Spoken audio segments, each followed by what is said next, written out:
On today's video, let's talk about top 5 things you need to know about the Family Day event. In this video, I'm breaking down for you 5 very important points for you to know in order for you to finish this event successfully, get the best bang out of your buck, the most value you can get out of the event, and of course, if you're a free-to-play player all the way to a pay-to-win player, everything you need to understand about this event to succeed in it at the top level, get the best rewards for you, everything and anything, so you're guaranteed success in this event.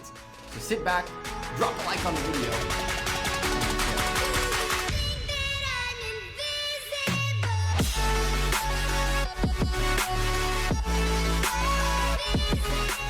Hey there YouTube, welcome back to Gekko Gaming. Today, let's break down Family Day event into 5 points which are super easy for you to know and understand and remember, and get this event over with the most value possible. I'm a sponsored content creator by Rise of Kingdoms, and if you enjoy the content, make sure you drop a like on the video. And did you know 58% of you are not subscribed? Welcome to all of you new viewers. I hope to earn your subscription today. With that, subscribe down below, and of course, turn on the bell to get notifications. Straight into our points. Point number 5 is the portrait event. This is a alliance-based event, which means the whole alliance get to donate these timber pieces to level up the levels of reward. As such, the rewards are not as juicy as the individual events, which if you want to see one of those, carded up on the top right. And so in a top alliance, in a big alliance, tons of people get tons of timber, and at the end of the day, getting this after day 1 is fairly easy. You can see we're less than a day into this at JWM, already at level 13. Some alliances already finished up. I keep my timber and I go to a farm alliance or something like that and donate it there to get them their levels and all that good stuff. The way you get timber is fairly straightforward. You get timber just the same way as you get every other type of item in a seasonal or holiday event, by either collecting resources on your city, gathering on the map, or hunting barbarians. Our usual number 1 tip for those of you trying to get this event done easy peasy without spending a single thing is go gather, and go gather in increments of between 126 and 150,000 troop load. That means you select a tile, you make sure that you get enough troops to get between 126 and 150,000 troop load, and then every 20 minutes you send that out again and again and again. Every time you come home, you'll get a box of one of these timbers, easy peasy. Gather whichever tile, it doesn't matter what level, between 126 and 150,000 at a time. 5 marches will get you crazy amounts of the timber really, really easy. The reason you want timber is for the rewards, which we will go over in a point coming up, how to get these rewards and what to do with them. The other thing that you should know about this event is that you have also these jewels, which you can get a few for free. One of our points that will explain how to do that. And the best way to get them and the biggest way to get them really is through spending gems on them. We'll get to that too. But for now, that's the basics you need to know about the alliance-based event. Point number 5. Point number 4 is protect the supplies. Now, this is kind of like an individual Silk Road event where essentially you pick a level, you click go, you get this caravan, you got to follow it up, defend it fairly simply, and you get rewards. This is one of the ways for you to get free jewels. As you can see right there, I'm actually blocking them. 3 jewels for Hell Mode, 3 jewels for Nightmare, 2 jewels for Hard, 2 jewels for normal, and 1 I believe for easy. You have 4 chances total in the next 3 days to get it done, so you could get yourself an easy 12 jewels for free, plus you get speed ups, some stars, some of the done frames, and a gold key. You get a little bit more by doing Hell Mode. My understanding is that Hell Mode 5 marches, even with tier 4s, is fairly simple to get 100%. Unfortunately, this event does cost you 500 AP for every attempt, so that's 2,000 AP for potential 12 jewels and 44 frames, 8 stars, and 4 gold keys, and 36 hours worth of speed ups. And if you did it early enough, you might end up in first place. King Daku's farm did it first, got it done first, and he'll stay first forever, which will give him a little bit of extra rewards. I'm pretty confident he would have done it with his account before this if he would have known that that's how it works. But it is what it is. Very simple. I am not going to be doing this event. For me, the 12 jewels are not worth the 2,000 AP as I'm hunting for barbarians. But if you have the free AP to spare, easy way to get 12 jewels, and you'll see why they're important in our next point. Point number 3 is race against time. That is right. We have one more event in here, race against time. Very, very easy event. You click prepare, you click go, you have a timer, you got to hunt as many barbarians as you can, and by getting 30,000 points, which is super, super simple, I didn't even try much and I got 101,000 points. You can get yourself a nice amount of glided frames for free. There is 20, 15, 10, and so you have what? This is 45 for free, pretty easy, pretty simple. You get a few other rewards along the way, and if you actually go crazy and try your best to get this done, you can end up with some sweet legendary commander sculptures. The recommendation on how to get this event at the top tier is, first, don't do it alone. Find a fellow alliance mate who wants to do it with you. Work together. You both kill barbarians together. You both get the job done faster. You can move around quicker. Number 2, I have seen folks who bring around a Joan of Arc march, which kind of hits their march a little bit as it gets through, or hits their fellow alliances or something like that. A Joan of Arc nearby to buff up your troops while you're killing barbarians can be nice.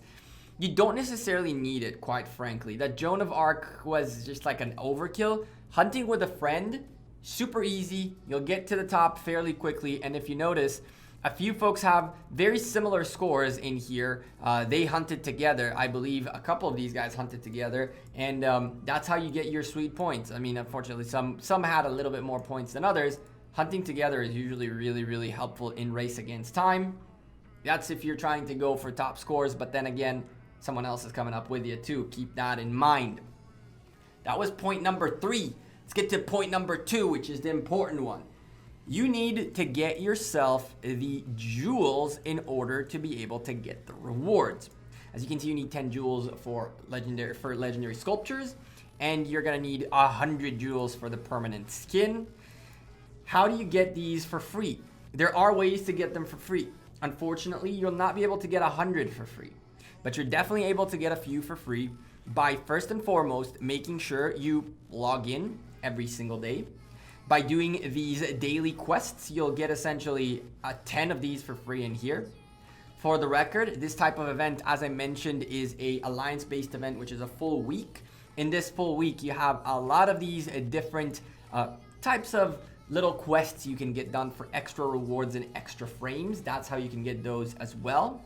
And for every type of these things that you get done, you get a multiplier, which at the end will translate to an epic sculpture, 5 minutes of speed ups, and a level 3 tome per multiplier. If you're someone new to the game, or someone who still hasn't expertised all your epic commanders, this is the best place to get a ton of them. Make sure you're doing these events all the time. I haven't even gathered since I've been hunting barbarians so much. It's actually fairly crazy. But to get the jewels for free, this is where you get them. Very simple, 10 of them right here, legendary commander sculpture for free. The next place is through either Night Hell. It will give you 12 more heads total. This will give you 8 of them, and this will give you 4 more. I'd recommend trying to go for Nightmare or Hell. Even just get it done. You should be able to get it done with tier 4s with 5 marches. Even tier 5s is easy, so tier 4s you can get it done. And with 12 of these, you can secure yourself 1 more legendary commander sculpture.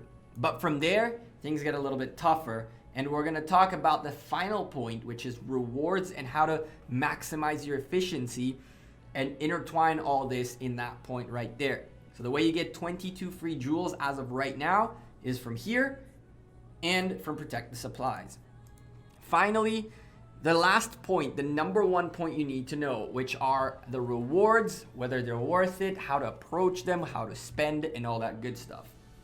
And first and foremost, around day 2 or even day 3, I believe at the reset of day 2 to day 3, the family day pack will come out. At server reset of day 2, which will be today that you're watching this, I assume, recharge event will also be out. And so, if you are a free-to-play player, from here the real question to you is it worth it for me to spend gems on getting jewels to get the legendary commander sculptures or the skin? Personally, I don't think you should be spending 10,000 gems on the skin as a free-to-play player. There are multiple skins that you can get from free events where not free events, better yet, solo events where you're gonna spend 7,000 gems to get more rewards, and as part of them, you'll get the skin. These events are not good for those of you who are free to play to try to get the skin out of. I very much don't recommend going for the skin. Let's go take a quick peek at which skin it is.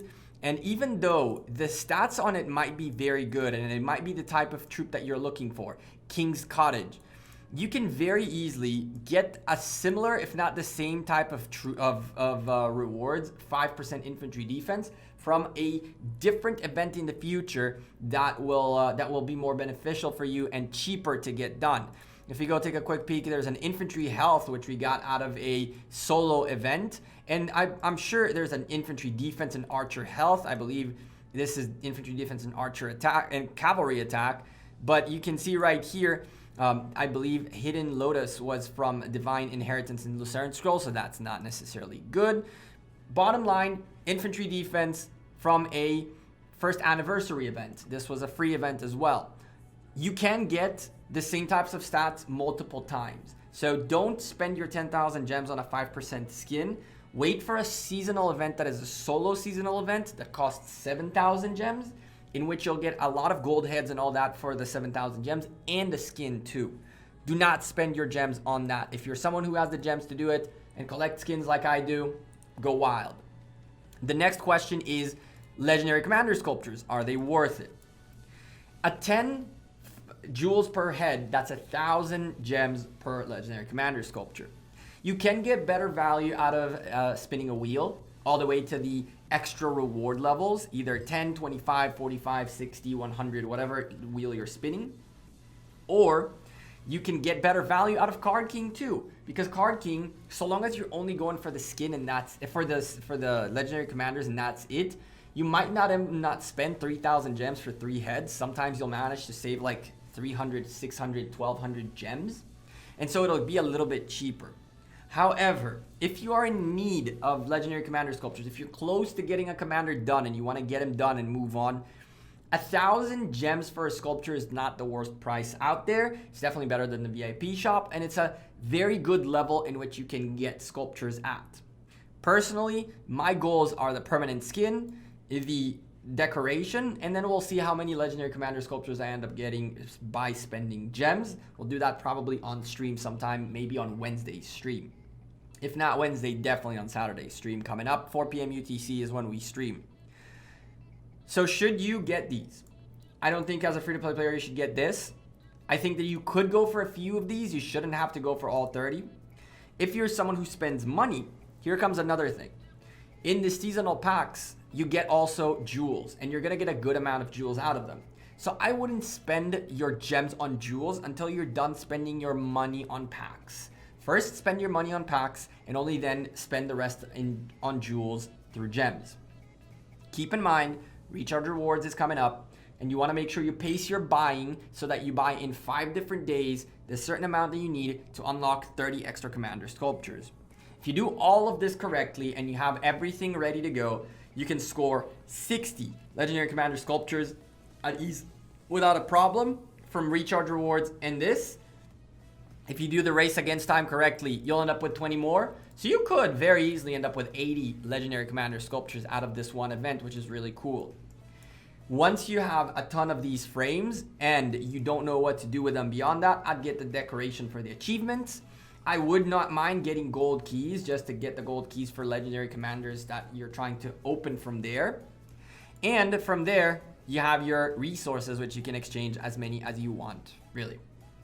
So to summarize this, if you're a spender, buy the packs at an incremental rate so you get jewels for the money that you spend. Those packs usually are fantastic for everything, speed ups, resources, and all that good stuff, and they come with the extra item. If you're someone who doesn't spend, then work your way to get as many of the frees as you can. You can easily get 2 Legendary Commander heads. From there, skip on the skin, go for as many heads as you feel like you can afford. Don't go too crazy. I don't necessarily think 30 Commander Sculptures is the best way to spend 30,000 gems, especially if you're not producing a lot of gems and you will end up not being able to spin a wheel 10 times twice because you bought this. You want to keep unlocking commanders. So the top 5 things you need to know in this event are the rewards, which we've talked about how to get done and how to optimize your efficiency and get all that good stuff. Where you get your free jewels, which is through the protect the supplies, 12 of them and 10 from logging in every day. From there, we have race against time. Number 3, very simple. Hunt in pairs, hunt by yourself, find a good area of barbarians, move yourself out there, get ready to hunt and only then start. Very simple. Number 4 was protect the supplies. Very simple event. Follow the thing, defend it, get free stuff out of it. 2,000 gems, 2,000 AP though is not worth it for me personally. Number 5, the whole event, how it works. It's a season, it's an alliance-based event. You contribute your thing, get the levels, get the gathering going, get the barbarian hunting going, and just easy peasy get through this. I hope this video was informative, helpful, useful to you in any shape or form. If you have any comments, questions, suggestions, anything, let me know down below, and I'll see you guys sooner rather than later. I appreciate every single one of you who has supported the channel, all of you dropping likes, subscribing, doing all you do to make my dream come true slowly and steadily. I appreciate every single one of you. I'm Gekko, I'm out of here, and I'll see you guys sooner rather than later. Peace.